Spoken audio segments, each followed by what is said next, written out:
3. Hey, this is the Opinions Matter Reloaded show. We may not be experts about anything, but we have opinions about everything. All right, so welcome back to the Opinions Matter Reloaded show. I'm Kelvin, your facilitator for the evening. And as always, I got my crew with me. DK, what's up, man? Nothing much. Everything's everything. You sound mean. What's up, Tina? I am mean. Not much at all. He is what's up, mean. What's up, Marie? All is well. All right. So today we got an action-packed show. We're going to get started, right? So today we'll be talking about the BET Hip Hop Awards and the Soul Train Awards being canceled or put on hold, as they say, right? The truth about crime in our cities, why the Urban League said that we're in a civil rights emergency, stories of reconciliation and healing, and of course, we're going to talk about our dollars, right? Where our dollars at as a Black community. Like always, I'll set the stage and then the crew will come in and they will give their expert opinions on this situation. So segment 1, we're going to talk about BET and the Soul Train Music Awards being suspended. So if you like it or not, the BET Awards and the Soul Train Music Awards were two big cultural platforms, right? They are now on pause according to the network. Now it says they're thinking about rethinking the shows for a new era. But let's be honest, I think that they're going to just cancel them all together. So, Tina, what was your reaction when you heard this? Well, initially, I was like, so what?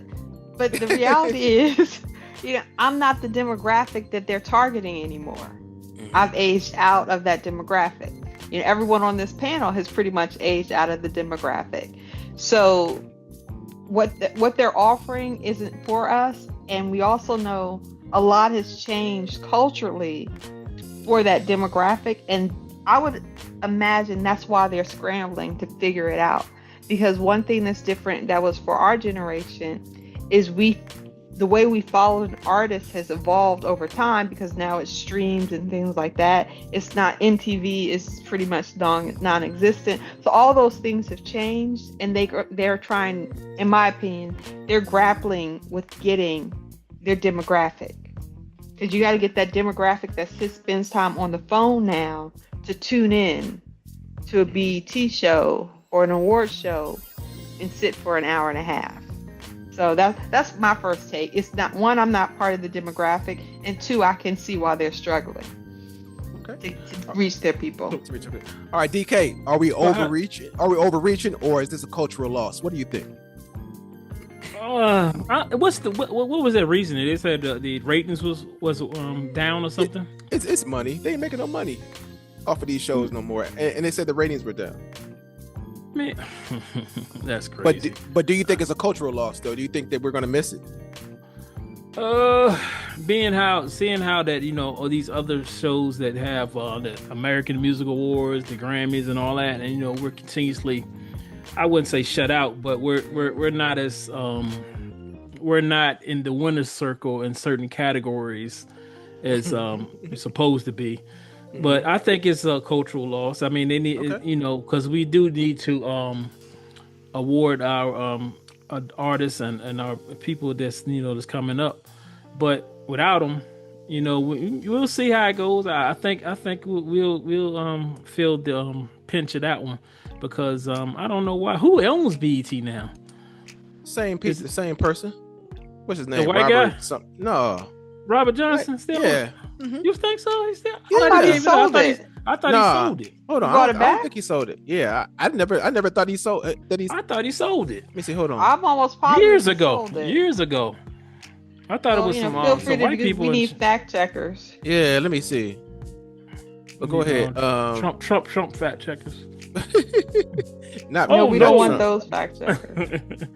But I think I think they'll fill it. I think we'll fill it. People will complain about it. Yeah. Viacom owns it. Viacom. Who owns Viacom? BET. Yeah, exactly. Paramount. So, there we go. Global. So he sold it. He got out the game. Sold it. Hey. I will. Yeah. I would agree. I didn't say it was a cultural loss. You didn't ask me, was it? My opinion. I think it's a cultural loss if it does not come back. But they got to rework it. But because you mentioned all the other shows like American Bandstand, well, not American Bandstand. I know what you mean. All the other awards shows. But they're Showing your all age. losing money. The Oscars, they're all losing because they Still- don't have the same audience. They all have to basically rework it. So, They all have to Marie, redo it. I'm gonna ask Marie. Marie, let me put it to you like this: do we need BET to validate our culture anymore, though? Well, as a person who does not watch any award shows, it's never something that I've been into. That being said, when I read about it, I thought of something completely different. You know, all of a sudden after Beyonce won the Cowboy Best country.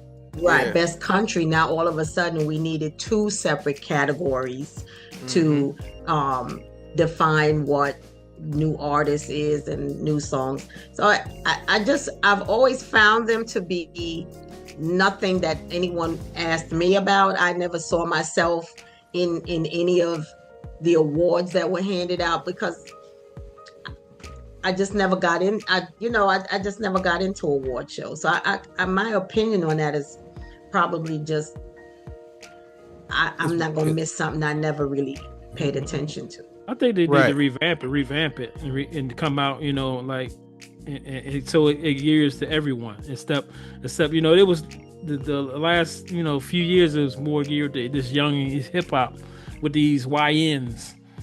Can I say It that? should be for everyone. No, you shouldn't say that. No, you It's should so not. disrespectful. So I think disrespectful. no, but But yeah, seriously. it should, instead of it seemed like it was more geared towards this new hip hop. You know what I mean? And our age, we can't really get with that. Like half of them Yeah, songs let me I break didn't it know to you, about. Donald. You are not the demographic either. They don't care if you watch. You are not the target audience. That's what But they you need missing. they need to target me because go ahead. But I also think that I think that they've always added a piece, right, for us in it, right? Throwback stuff, or they'll do a segment for it. But overall, I think Tina, I think you're right. But I also think that there's so many other platforms. I think that highlight artists and black artists or what have you. I don't think it's needed. I think that they'll figure something out. I wouldn't be surprised if some certain orange fella had something to do with it. I wouldn't be surprised. I wouldn't be I surprised. think that at all. you have to evolve. doing Just like everything else. MTV is no longer really the trailblazer. BET Awards, that was really that was a huge thing. It was a huge accomplishment, and everyone tuned in. But times have changed. Just like there was a time where we knew a new video was dropping on MTV, everybody was rushing to get home so you could catch the new release of the Thriller video, whatever it was. Yeah. So it just evolved over time, and I think we've evolved past the way it was. I agree with Donald. Yeah. I'm sorry. Go I agree ahead. with Donald in a certain aspect with the last comment, because now Paramount is involved, and Paramount is involved in so many other things, and there's so many other things going on with the takeover of different things, even Stephen Colbert and how that's playing out, and who now owns South Park and all of that.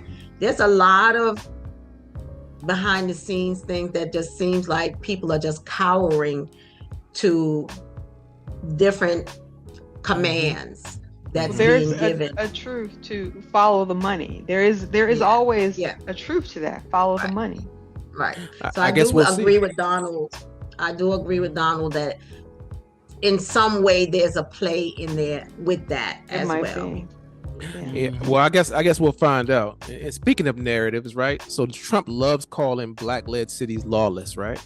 But there's the truth. Chicago homicides are down by 30%. Oakland down by nearly 29%. Baltimore down by 27%. So why are we still being labeled dangerous? So DK, I'm coming to you first. Why do you think the narrative sticks, even though the numbers prove otherwise? Because the dude is lying. And he got followers that follow him that hang on his every word, and even if it's a lie, they will try to validate his lie. Even when it's right there, it's like the unemployment, the employment thing came out, and they said that jobs are lost, and what he do? He fired the lady. said, "Oh, she did this and she set me up and she's false with the numbers." And then he hires his buddy, and they come up there and they had these little charts up there that fits his narrative. Come on, man. I mean, the dude is a habitual liar, and he has a bunch of cult members that follow him. And this crime is done. They always say, like I said, they always get the black cities or the cities that 26% in DC. 26% is down 26%. A low out of the last 2 years, something like that. And he gonna say, "Oh, it's up." No, it's not. It's not. Yeah. But where did he deploy? Where did y'all saw where he deployed the national to Georgetown? Yeah, they ain't doing nothing in Georgetown. They're not. That's not where. If there is a problem, which their problem seems to be, if the numbers are not on that side of town, sir. No, they're not. They're definitely not. They're definitely not. Oh, you got these people. Then you got these other governors gonna send it. Ohio, West Virginia, and somebody else. They're gonna send troops out there to DC. I mean, they act like DC is a war zone. They're not even in the top 20. And come on, man. It's a distraction. It's a distraction. Tina, it's a distraction. You know what? Said it. Distraction. Say the word Epstein 12 times. I mean, it's a distraction. I think that's part of it, and I also think part of it. Somebody brought this up to me today. We were talking, and he said, "Dude, my friend," he said, he's trying to set it up so he's gonna have DC as a stronghold, and he's not gonna leave office. He's gonna sit there, and then how they gonna remove him if he's controlling DC? That could be true. I mean, I'm granted I've never been in any of the countries where the politicians were militarized, say in Cuba, things like that. Yeah. But I've seen enough documentaries and stuff and recognize oftentimes wherever that political figure is, they've militarized the city where they are. Who's fine with that? Marie. Who was that? Marie. Yeah, Mr. Marie's fine with that? Yeah, Why are you fine with that? Why are you fine with that? Because they asked for that. He told them exactly what he was going to do. I'm not sure if I was the only one that was listening when he was talking, but that's exactly what I heard him say. Now, am I glad? Do I want to live under that? No. But you know who's fine with it? I am. Yeah. Yeah, and I feel no way. For the people in DC, now I went to school in DC for undergrad, but I haven't lived in the city outside of that experience. But it is not Chocolate City like it once was. At all. It hasn't been Chocolate City really for a while. It's still called that, but it really isn't Chocolate City it was. I don't never think that it was ever. Was it? Was it ever? Yeah, it was. It's sections of DC. Yeah, but it was Chocolate City. It ran as Chocolate City. What was the Marionberry? It was Chocolate City. You could say. It's not Chocolate City like it was. Yeah, it's just funny how all of a sudden DC wasn't wasn't in limelight, and then all of a sudden he comes out and said, "Oh, the crime in DC." All of a sudden, he's up. I'm telling you, he's either the distraction and the thing. He's trying to make a military stronghold out of DC, and he can't leave office. Well, I just think that even some of his Republicans really don't want him in there. So I would see very interested if he tried that and see what would happen. That would be very. It was a federal crime. You saw the guy who threw the Subway sandwich. Yeah. He's being charged as a federal crime. Yeah. Like, are you for real? But January 6th, the January 6th people, all of them got pardoned, and they attacked the police physically. They didn't attack the police. They killed them.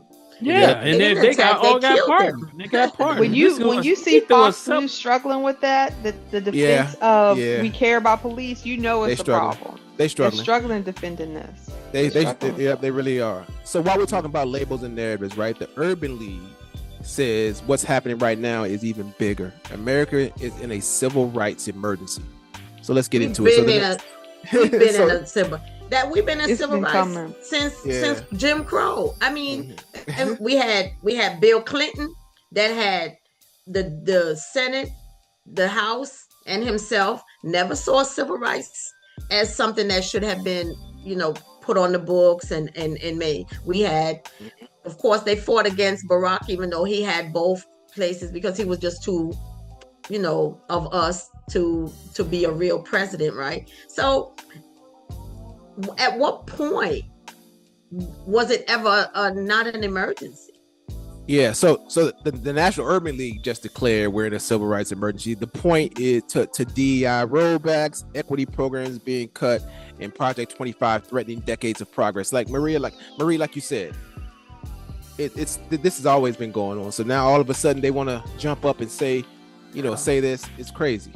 Stop it. It's crazy. It's crazy. I would say of the thinking, part of the thinking was things are good, and it's unfortunately there's a lot of people. Things are good now, so let's not rock the boat anymore.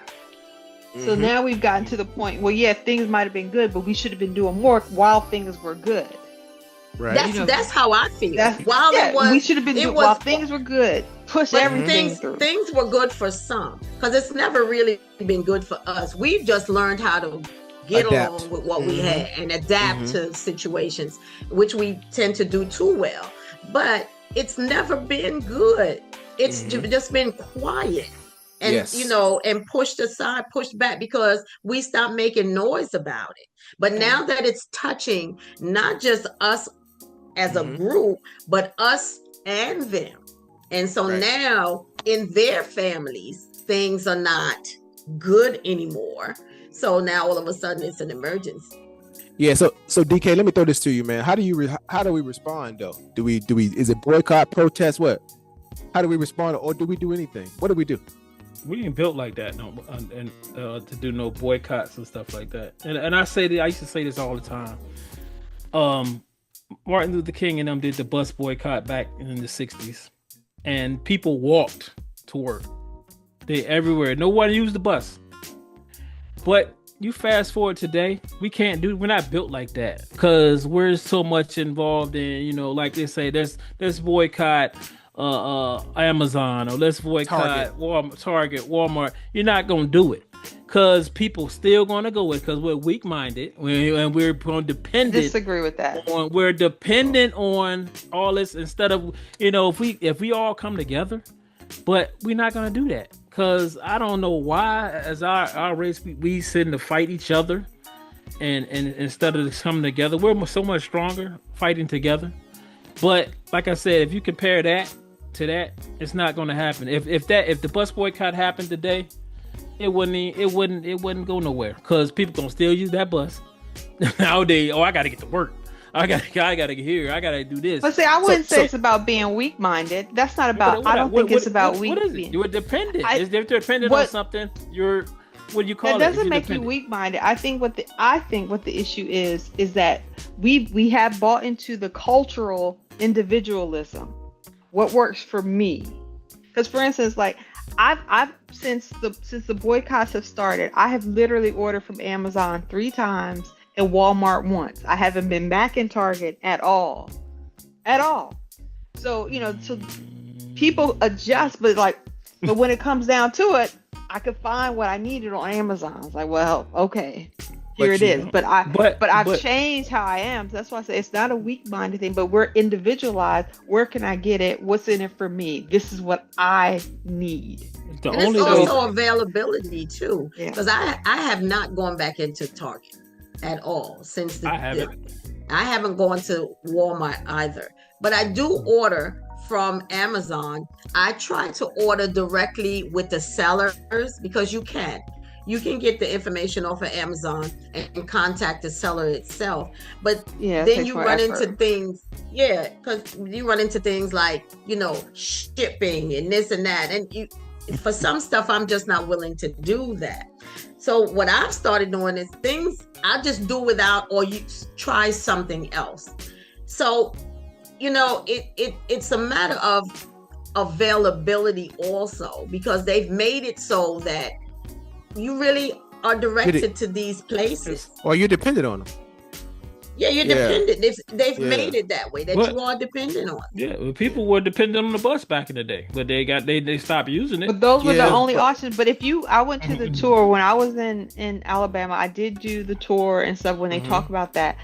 What they also had, everyone did not walk. There were a lot of people. They carpooled. A lot of churches used their vehicle, and they did that. They did routes, basically, they did that type of transportation. So people work together. So there's a lot of individualism in we our not- world. But now But today, that doesn't. But you said we're we not find gonna it. we're not gonna work together. But we're let me not. We're also just just not. say, Because we're too busy pulling each 92% other of down. black women were on the Mhm. same page. Okay, I Your get y'all brothers that. weren't. 92%. So Oh, here we go. So- I'm not gonna touch that, Tina. But I'm gonna tell you, like, as a whole, What 92% of black men? as a collective whole, we're not gonna stick together. We're not gonna do it. I mean, I get don't know the brother. I get this example, and I give it to people all the time. I was like, difference between black and whites, and when you got money, when they got money, when black man has money and a white man has money, a white guy, he'll sit there and talk about the white person that's in the trailer park. Oh, he's trailer park. He's this. He's that. Blah blah blah. Black man saying, he'll talk about, I got mine. How you get yours, and instead of helping that person lift them up and help them get to your level.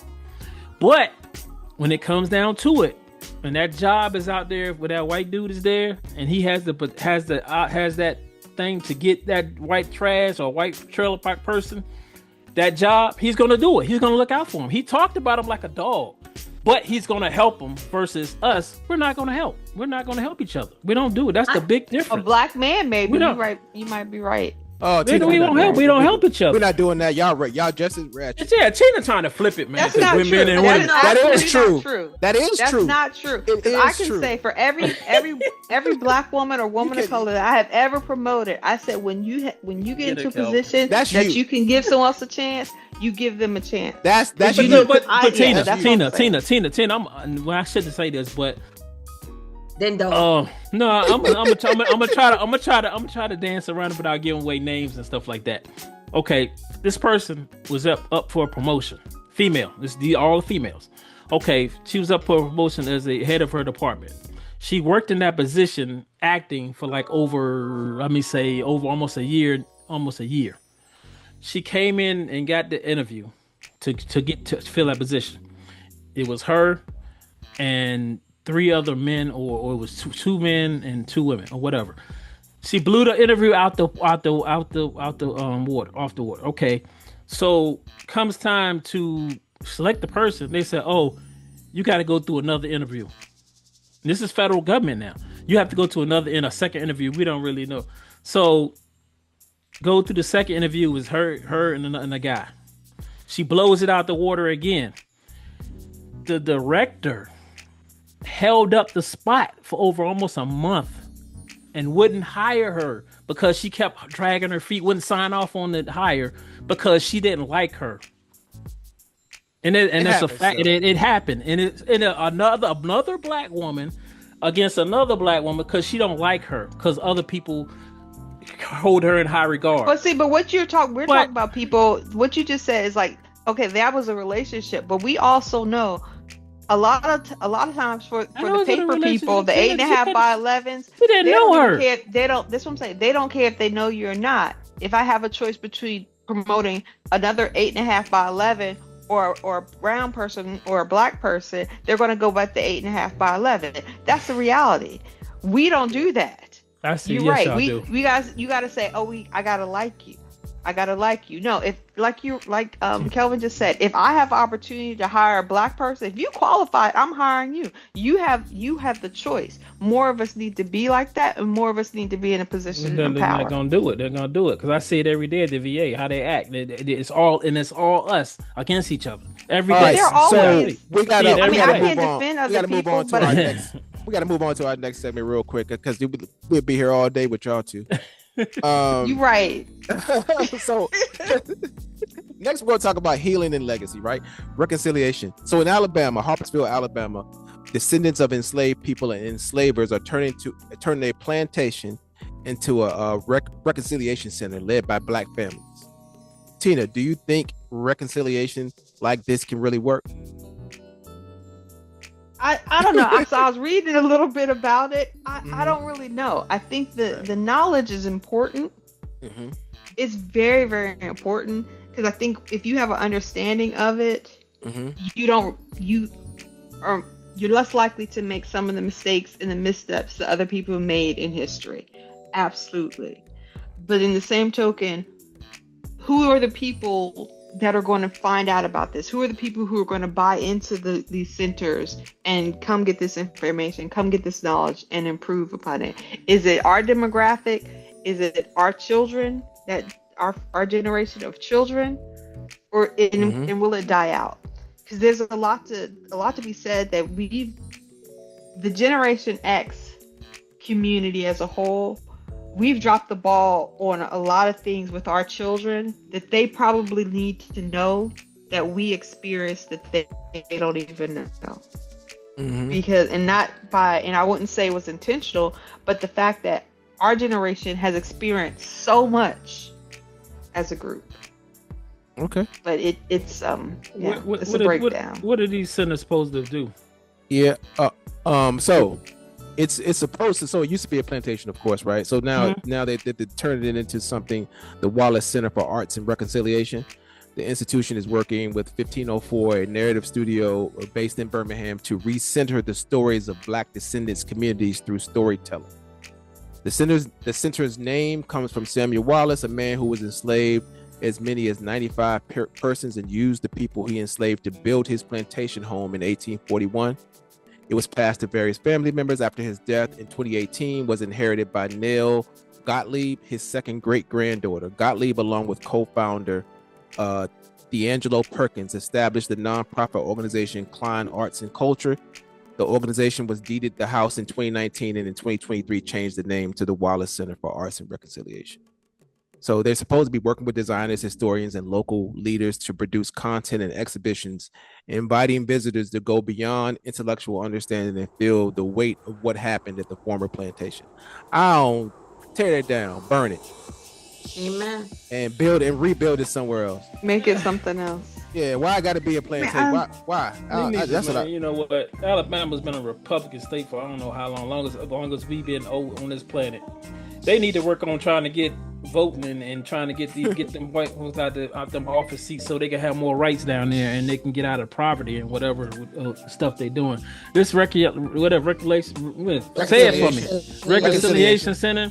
Reconciliation Center. They need to. We already got museums and history and all this, and we already got everybody knows the. What does it help? Is it gonna help put you? A plaque up. It's gonna help you to keep your. Is it gonna help you to keep your Social Security or your what is it? The Medicaid and all that? Yeah. Come on, man. They need to cut it out, man. Marie, what you think, Marie? Cut it out. I don't think that it's necessary. I think that what they need to be doing, like following behind Donald a little bit, we need to get people out there to educate people on what's happening now. We already know Sojourner Truth and all of that. Now, do I believe there should be places where these younger generations are learning stuff? It's called the church. I feel like the church, the Black church, need to get back into helping their community. I believe that there's teachers in them churches, there's musicians, there's all kind of stuff that they can give back for free and stop the 10% robbery every Sunday. But this reconciliation thing, they can't convince me of that. Kelvin they need to get out there and It's nice in theory. Kelvin didn't catch the 10% robbery. I caught it. Yeah. I caught it. Yeah. I think so too. I think put a picture out of the plantation and show them where it was, but you don't have to all that money they're spending to rebuild this plantation. Come on, man. Didn't we just burn one down in Richmond somewhere? But you go ahead and rebuild it, they're gonna put you back on it. Exactly, Marie. Exactly. Right. They go ahead and rebuild it so they can put them back on it. They still make burlap. They be all right. Hey, it's accidentally burn them all down. I agree. So that's what transitioned to our last segment. Our last segment is boycotts and Black Freedom Fund, right? I don't know if y'all heard about this, but earlier this year, of course, activists staged a 24-hour economic blackout.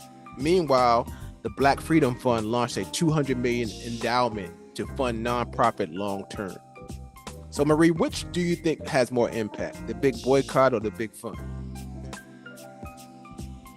Neither. Neither. Because there's no back to what we were talking about. I think with the boycotts and stuff like that, I think we're trying to do it too big, too fast. Because unlike the bus thing in Birmingham, that was a centralized boycott.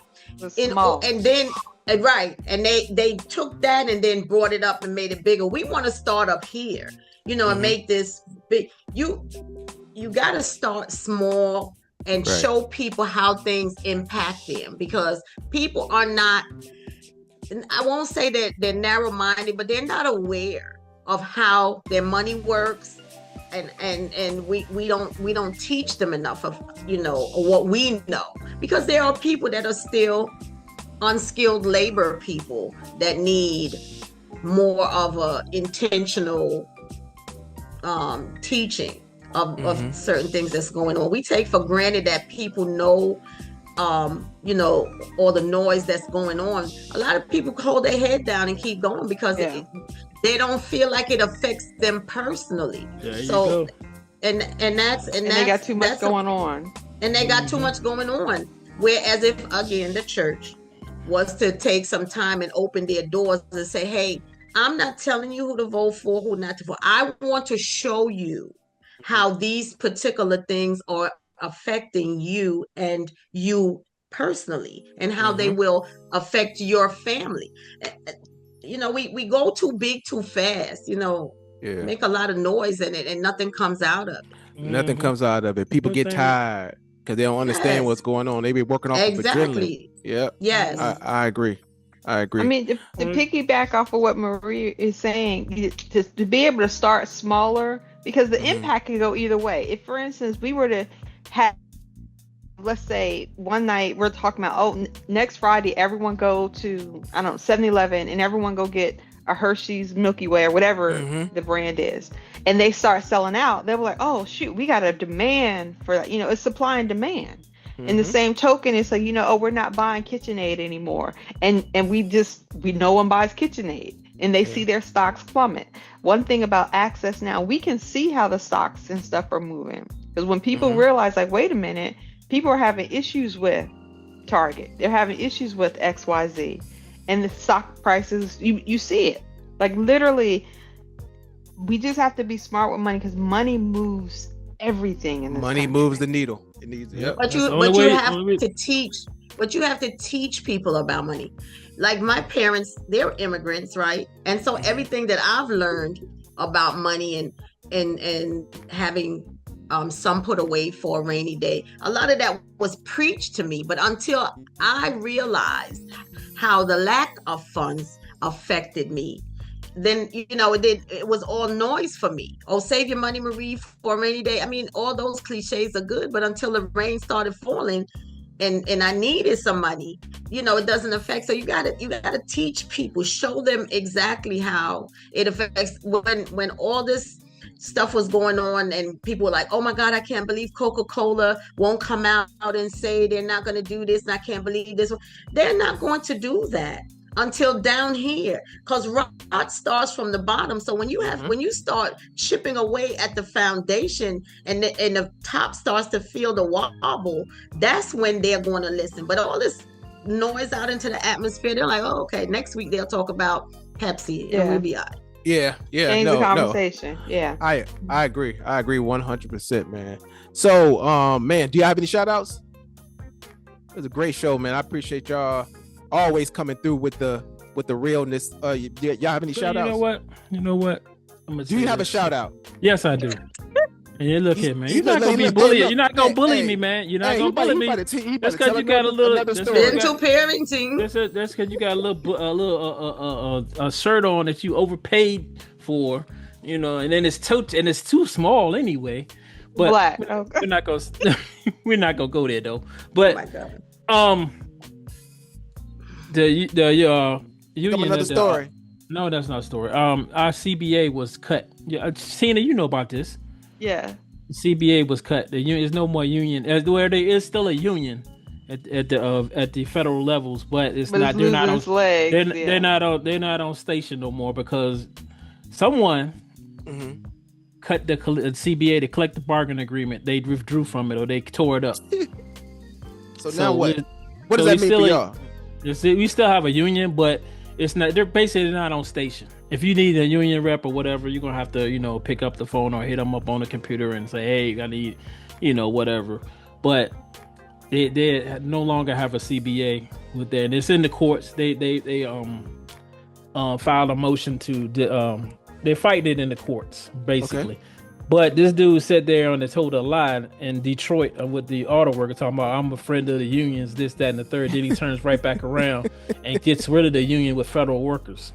And basically all they doing is, they released a letter when they said it, and the letter was that, next week I'm gonna bring the letter and read it to you. It was a bunch of lies. The union, he says, the union costs veterans health care. The union keeps bad employees. A bunch of lies. They do that though.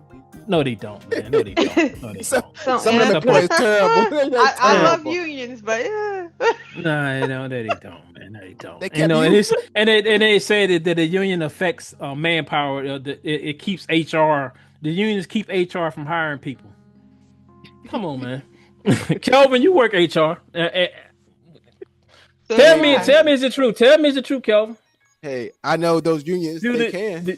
Do the unions? There are some powerful unions, like the telecom union is very powerful. No, but the one the VA ain't stopping nobody. You know what? And then this dude, it was grossly undermanned in the VA hospitals. They got a center, a VA that's open in Chesapeake, and it's halfway open. Because they got nobody be closing anyway. So. Yeah, because he done hired everybody. Who gonna come work for you after you done fired people? Yeah. We didn't mean to fire you. Yeah, who gonna come work for that, man? Who gonna put in an application to come work for somebody that's gonna fire you at any given moment? You got 3 more good years, possibly, maybe more. So people better strap in. Yeah, it's crazy. Yeah, exactly. They better strap in. So I got something. This is what they wanted. Mm-hmm. Yeah, this is exactly what they wanted. What's up, Tina? So I want to tell people, because I'm not huge on stocks and stuff, but I recently started paying attention to the one that's in Cash App. So most of us have Cash App and we use Cash App, but there's an option to buy stocks through the Cash App. And Bitcoin. So so my tidbit for this week is, whenever you have, let's say, the odd $4, the odd $5 or $10 on your Cash App balance, buy a stock. Buy a stock, and when you're buying a stock, look into things that maybe we know winter's coming, so we know, electricity's about to go through the roof. You might want to spend a little bit on the stocks for electricity, and pay attention to how they did. Yeah, buy what you use. That we know isn't going to go away. Don't. If you're not going to use Bitcoin, don't buy Bitcoin. Yeah. If you shop at, buy where you shop. If you shop at Kroger, buy Kroger stock, because that's your money. It's the easy way to do it. It's the easy way to get whatever you in. use. That's right.